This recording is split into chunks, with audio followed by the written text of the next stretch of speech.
Hello students, welcome to Knowledge channel. நான் உங்களை தான் நாம் இன்னைக்கு 12th standard P block elementsல preparation and properties of carbon dioxide இதை பற்றி பார்க்க போகிறோம். இதுக்கு முன்னாடி ஏற்கனவே கார்பன் காம்பவுண்ட்ஸில் நிறைய வீடியோஸ் பார்த்துருக்கோம். எல்லாத்தையும் முன்னாடி போய் பார்க்கணும் அப்படின்னாக்கா பிளேலிஸ்ட்டில் போய் பாருங்கள். இந்த லெசனோட லிங்க் எல்லாமே நான் டிஸ்கிரிப்ஷன்லேயும் கொடுக்குறேன், வேணும்னா பார்த்துக்கோங்க. இது வரைக்கும் சப்ஸ்கிரைப் பண்ணலைன்னா மறக்காமல் சப்ஸ்கிரைப் பண்ணிக்கோங்க. வாங்க வீடியோக்குள்ளே போகலாம்.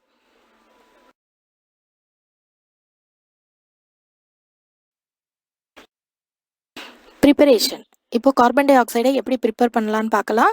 அதுக்கு முன்னாடி கார்பன் டை ஆக்சைடு எப்படி இருக்குது, நேச்சராகவே நமக்கு இது கிடைக்கிது, நமக்கு தெரியும். எப்படி கிடைக்கிது? ஃப்ரீ ஸ்டேட்லேயும் இருக்குது, கம்பைன் ஸ்டேட்டாகவும் இருக்குது. அதே நேரத்தில் ஏரில் இது எவ்வளோ அளவில் இருக்குது அப்படின்னு பார்த்தீங்கன்னா 0.03%, ரொம்ப கம்மியாக தான் இது ஏரில் கிடைக்கிது நமக்கு. அதே மாதிரி பார்த்தீங்கன்னாக்கா இது ராக்லையும் இருக்குது. ராக்கில் என்ன மாதிரியான ராக்கில் இருக்குது? Calcium carbonate and magnesium carbonate. இதில் என்ன இருக்குது? கார்பன் டை ஆக்சைடு நமக்கு கிடைக்கிது. இது ஓரலாக நீங்கள் தெரிஞ்சிக்க வேண்டிய விஷயம். நெக்ஸ்ட் பார்த்தீங்க அப்படின்னாக்கா இண்டஸ்ட்ரியல் ப்ரிப்பரேஷன், கால்சினேஷன், தென் லெபார்டரி ப்ரிப்பரேஷன். இந்த மாதிரி 3 டைப்ஸாக நம்ம என்ன பண்ணலாம், கார்பன் டை ஆக்சைடை ப்ரிப்பேர் பண்ணலாம். இப்போ இதில் இண்டஸ்ட்ரியல் ப்ரிப்பரேஷன் அப்படின்னாக்கா என்ன அப்படின்னு பார்த்தீங்கன்னா, it is produced by burning coke in excess of air. Excess ஏரில் நம்ம கோக்கை வந்து பேர்ன் பண்ணும்போது நமக்கு இந்த மாதிரியான கார்பன் டை ஆக்சைடு கிடைக்கிது. இதுவே எக்ஸஸ் ஏர்னு ஏன் சொல்கிறோம் அப்படின்னாக்கா, கொஞ்சம் கம்மியான ஏர் இருந்துச்சு அப்படின்னா நமக்கு கார்பன் மோனாக்சைடு தான் கிடைக்கும், கார்பன் டை ஆக்சைடு கிடைக்காது. அதனால் எக்ஸஸ் ஏரில் நம்ம என்ன பண்ணணும், கோக்கை பேர்ன் பண்ணும்போது நமக்கு கார்பன் டை ஆக்சைடு கிடைக்கும். நெக்ஸ்ட் பார்த்தீங்க அப்படின்னா calcination of lime produces carbon dioxide as by product. அதாவது லைமை வந்து கால்சினேஷன் ரியாக்ஷன் பண்ணும்போது நமக்கு இது பை ப்ராடக்டாக கிடைக்குது, மெயின் ப்ராடக்டாக கால்சியம் ஆக்சைடு கிடைக்கும். நெக்ஸ்ட் பார்த்தீங்கன்னா லெபார்டரி ப்ரிப்பரேஷன் பார்த்தீங்கன்னா the action of dilute hydrochloric acid on metal கார்பனேட்ஸில் டைலூட் ஹைட்ரோக்ளோரிக் ஆசிடை ரியாக்ட் பண்ணும்போது நமக்கு கார்பன் டை ஆக்சைடு கிடைக்கும். இது எல்லாமே ஈக்குவேஷன்ஸாக நம்ம பார்க்கலாம். இப்போ இண்டஸ்ட்ரியல் ப்ரிப்பரேஷனில் என்ன பார்க்க போகிறோம்? பேர்னிங் கோக்னா என்ன? சி இன் எக்ஸஸ் ஆஃப் ஏருங்கிறது என்னன்னு எழுதுவோம்? ஆக்சிஜன். ஓகேவா? Burning coke with excess of oxygen gives என்ன கிடைக்கும்? CO2, கார்பன் டை ஆக்சைடு நமக்கு கிடைக்கும். இதோட டெல்டா ஹெச் வேல்யூ பார்த்தீங்கன்னாக்கா -394 கிலோ ஜூல் பெர் மோல்னு எழுதலாம், இல்லைன்னா மோல் பவர் -1 அப்படின்னு நம்ம எழுதலாம். ஓகேவா? இதுதான் ஃபஸ்ட் ஈக்குவேஷன் உங்களுக்கு நீங்கள் பார்த்ததில். செகண்ட் என்ன பார்த்தோம்? கால்சினேஷன் ஆஃப் லைம், இல்லையா? லைம் அப்படின்னாலே என்ன அப்படின்னு பார்த்தீங்கன்னாக்கா CaCO3, கால்சியம் கார்பனேட். இதை தான் நம்ம என்னன்னு சொல்கிறோம்? லைம்னு சொல்லுவோம். இது என்ன செய்யுது? பை ப்ராடக்டாக கார்பன் டை ஆக்சைடை தருது. அப்போ மெயின் ப்ராடக்ட் என்ன? Calcium oxide. CaCO3 லைமை கால்சினேஷன் ரியாக்ஷன் பண்ணால் என்ன கிடைக்கும்? CaO, calcium oxide. இது நேம் என்னது? Calcium oxide. இது என்ன சொல்லலாம்? லைம். இல்லைன்னா என்ன சொல்லலாம்? கால்சியம் கார்பனேட் அப்படின்னு சொல்லலாம். ஓகேவா? ப்ளஸ் என்ன கிடைக்கும்? CO2 என்னவா கிடைக்கிது? இது கார்பன் டை ஆக்சைடு என்னவா கிடைக்கிது? பை ப்ராடக்டாக கிடைக்கிது. எப்படி கிடைக்கிது? பை ப்ராடக்டாக கிடைக்கிது. ஓகேவா? புரியுதா? இதுதான் வந்து கால்சினேஷன் ஆஃப் லைம். இப்போ தேர்ட் ரியாக்ஷன் என்ன? தேர்ட் ப்ரிப்பரேஷன் எப்படி பண்ண போகிறோம்? லெபார்டரி ப்ரிப்பரேஷன் என்ன சொல்லியிருந்தோம் நம்ம? மெட்டல் கார்பனேட்னா கால்சியம் கார்பனேட், மெக்னீஷியம் கார்பனேட், இந்த மாதிரி எது வேணாலும் நம்ம யூஸ் பண்ணலாம். அப்போ நம்ம எழுத போகிறது கால்சியம் கார்பனேட் ப்ளஸ் என்ன சேர்க்க போகிறோம்? Dilute HCl hydrochloric acid gives என்ன கிடைக்கும்? Calcium chloride. இதோட நேம் என்ன? Calcium chloride plus H2O plus CO2. புரியுதா உங்களுக்கு? இதோட உங்களுக்கு என்ன முடிஞ்சது? ப்ரிப்பரேஷன் முடிஞ்சது. ஓகேவா? இப்போ industrial preparation, calcination of lime, third one என்ன சொல்லியிருக்கோம்? Laboratory preparation.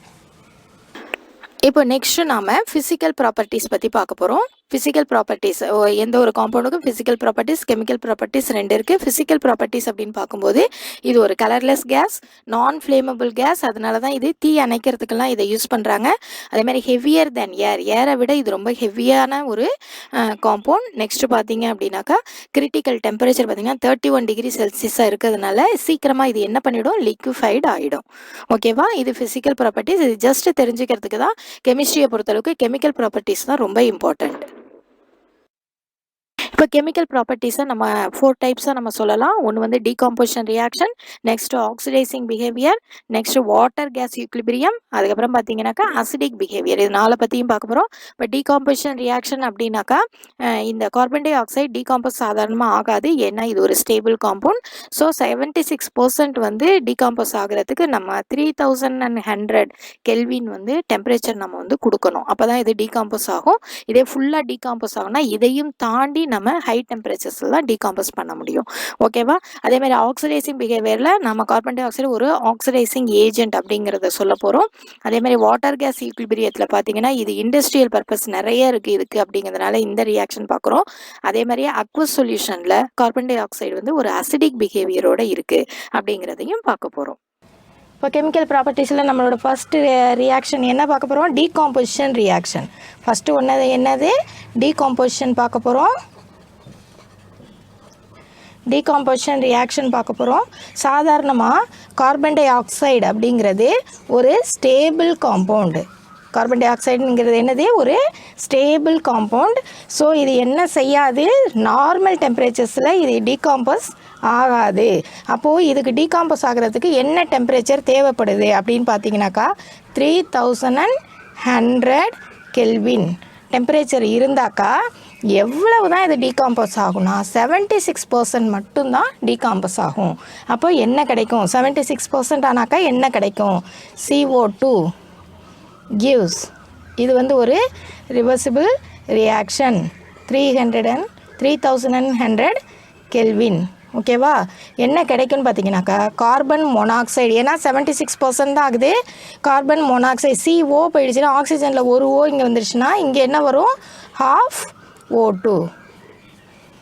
புரியுதா உங்களுக்கு, கார்பன் மோனாக்சைடு ப்ளஸ் ½ O2 உங்களுக்கு கிடைக்கும். இதுவே அப்போ டீகாம்போஸ் 76% தான் ஆகுது. அப்போ நமக்கு ஃபுல்லாக டீகாம்போஸ் ஆகணும் அப்படின்னா இன்னும் டெம்பரேச்சரை நம்ம என்ன செய்யணும், அதிகப்படுத்தணும் அப்படின்னாக்கா என்ன கிடைக்கும், CO2 at high temperature. At high டெம்பரேச்சரில் என்ன ஆகும், கார்பன் ப்ளஸ் ஆக்சிஜன் கிடைக்கும். புரியுதா உங்களுக்கு, இதுதான் டீகாம்போசிஷன் ரியாக்ஷன். அப்போ கார்பன் டை ஆக்சைடுங்கிறது ஒரு ஸ்டேபிள் காம்பவுண்ட், நார்மல் டெம்பரேச்சரில் அது டீகாம்போஸ் ஆகாது. ஒரு 3100 கெல்வின் கொடுத்தோம் அப்படின்னாக்கா அது 76% டீகாம்போஸ் ஆகி கார்பன் மோனாக்சைடு கிடைக்கும். அதுவே நம்ம அதை விட ஹை டெம்பரேச்சர் நம்ம கொடுக்கும்போது என்ன கிடைக்கும், கார்பன் கிடைக்கும். நெக்ஸ்ட்டு இப்போ செகண்ட் ஒன் என்ன, அடுத்த ப்ராப்பர்ட்டி என்ன பார்க்க போகிறோம், ஆக்சிடைசிங் பிஹேவியர். அடுத்தது என்ன பார்க்க போகிறோம், ஆக்சிடைசிங் பிஹேவியர். ஆக்சிடைசிங் பிஹேவியர்னால் என்ன, கார்பன் டை ஆக்சைடு ஒரு ஸ்ட்ராங் ஆக்சிடைசிங் ஏஜென்ட் அப்படிங்கிறத நம்ம ப்ரூவ் பண்ண போகிறோம் ஒரு ரியாக்ஷன் மூலமாக. இப்போ பார்த்தீங்க அப்படின்னாக்கா CO2 plus 2Mg, எம்ஜினா magnesium, gives என்ன கிடைக்குது, 2MgO ப்ளஸ் C. அப்போது கார்பன் டை ஆக்சைடு கார்பனாக ரெடியூஸ் ஆகிடுச்சு. அப்போது இது வந்து ஒரு நல்ல ஒரு ஆக்சிடைசிங் ஏஜென்ட். அப்போ மெக்னீஷியத்தை மெக்னீஷியம் ஆக்சைடாக என்ன பண்ணிடுச்சு, ஆக்சிடைஸ் பண்ணிடுச்சு. அப்போது ஒரு ஸ்ட்ராங் ரெடியூசிங் ஏஜென்ட் அப்படிங்கிறது இதுலேருந்து தெரியும். அப்போ கார்பன் டை ஆக்சைடு வந்து கார்பன் டை ஆக்சைடு வந்து ஒரு ஆக்சிடைசிங் ஏஜெண்ட்டாக இருந்தாக்கா அது என்ன செய்யும், கார்பனாக ரெடியூஸ் ஆகும். அதோடு இருக்கிற காம்பவுண்டை என்ன செய்யும், ஆக்சிடைஸ் பண்ணும். புரியுதா உங்களுக்கு, இது தனக்குத்தானே ரெடியூஸ் ஆகும், அதோடு இருக்கிற காம்பவுண்டை ஆக்சிடைஸ் பண்ணும். ஓகேவா, ரிமூவல் ஆஃப் ஆக்சிஜன் வந்து என்னது, ரிடக்ஷன். அதே பார்த்தீங்கன்னாக்கா அடிஷன் ஆஃப் ஆக்சிஜன் அப்படிங்கிறது ஆக்சிடேஷன். ஓகேவா, புரியுதா உங்களுக்கு. அப்போ இந்த ரியாக்ஷன்லேருந்து உங்களுக்கு என்ன தெரியுது, கார்பன் டை ஆக்சைடுங்கிறது ஒரு ஸ்ட்ராங் ஆக்சிடைசிங் ஏஜென்ட் அப்படிங்கிறது உங்களுக்கு புரிஞ்சிருக்கும். இப்போ நெக்ஸ்ட்டு பார்த்தீங்க அப்படின்னாக்கா வாட்டர் கேஸ் ஈக்விலிபிரியம். நெக்ஸ்ட்டு என்ன பார்த்தோம், வாட்டர் கேஸ் ஈக்விலிபிரியம். ஓகேவா? இப்போ இதில் பார்த்தீங்க அப்படின்னாக்கா கார்பன் டை ஆக்சைடும் ஹைட்ரஜனும் ஒரு நிறைய இண்டஸ்ட்ரியல் அப்ளிகேஷன்ஸில் அது ரொம்ப யூஸ் ஆகுது. இதை நம்ம இந்த ஈக்குவேஷனை கார்பன் டை ஆக்சைடும் அந்த ஹைட்ரஜனும் ரியாக்ட் பண்ணுற இந்த ஈக்குவேஷனை நம்ம என்னன்னு சொல்கிறோம்? வாட்டர் கேஸ் ஈக்குலிபிரியம் அப்படின்னு நம்ம சொல்கிறோம். இப்போ பாருங்கள், நீங்கள் பார்த்தீங்கனாலே உங்களுக்கு தெரியும். Carbon di oxide plus hydrogen gives carbon monoxide plus H2O. புரியுதா உங்களுக்கு? இதை நம்ம என்னன்னு சொல்லுவோம்? வாட்டர் கேஸ் அப்படின்னு நம்ம சொல்லுவோம் இல்லையா?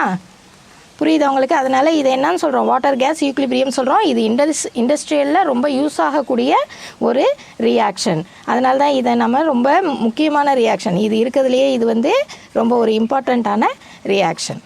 இப்போ நம்ம அசிடிக் பிஹேவியர் பற்றி பார்க்கலாம். அசிடிக் பிஹேவியர் பற்றி பார்க்கலாம். இதில் பார்த்தீங்க அப்படின்னாக்கா carbon dioxide in water, இதை நம்ம என்னன்னு சொல்லுவோம்? Aqueous solution. எதோட அக்வஸ் சொல்யூஷன்? கார்பன் டை ஆக்சைடோட அக்வஸ் சொல்யூஷன் அப்படின்னு நம்ம சொல்லுவோம்.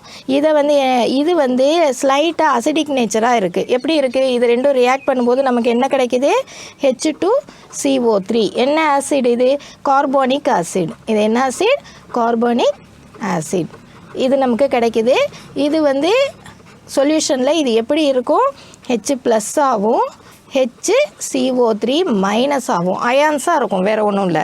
H ப்ளஸ் அயானாகவும் HCO3 மைனஸாகவும் இருக்குது. அப்படின்னா H ப்ளஸ் இருந்தாலே அதை நம்ம என்ன சொல்கிறோம்? ஆசிட் சொல்கிறோம். அதனால் இது என்ன பிஹேவியரில் இருக்குது? அசிடிக் பிஹேவியரில் இருக்குது அப்படிங்கிறத நீங்கள் தெரிஞ்சுக்கலாம். புரியுதா உங்களுக்கு? இவ்வளோ தான் இதோட ப்ராப்பர்ட்டிஸ். உங்களுக்கு ஈக்குவேஷன்ஸ் எல்லாம் ரொம்ப சிம்பிளாக இருக்கும். ஆனால் நிறைய தடவை எழுதி பார்த்துக்கோங்க. அப்படி தான் அப்போ தான் நீங்கள் என்ன பண்ண முடியும்? எக்ஸாமில் நல்லா எழுத முடியும். ஓகே ஃப்ரெண்ட்ஸ், இந்த வீடியோ உங்களுக்கு ரொம்ப பிடிச்சிருக்கும் அப்படின்னு நினைக்கிறேன். பிடிச்சிருந்தா லைக் பண்ணுங்கள். அதே மாதிரி உங்களுக்கு ரொம்ப திருப்தியாக இருந்தாக்கா இந்த லிங்க்கை உங்கள் ஃப்ரெண்ட்ஸுக்கு நீங்கள் ஷேர் பண்ணுங்கள். நிறைய வீடியோஸ் வேணும் அப்படின்னாக்கா மறக்காமல் சப்ஸ்கிரைப் பண்ணுங்கள். தேங்க்ஸ் ஃபார் வாட்சிங்.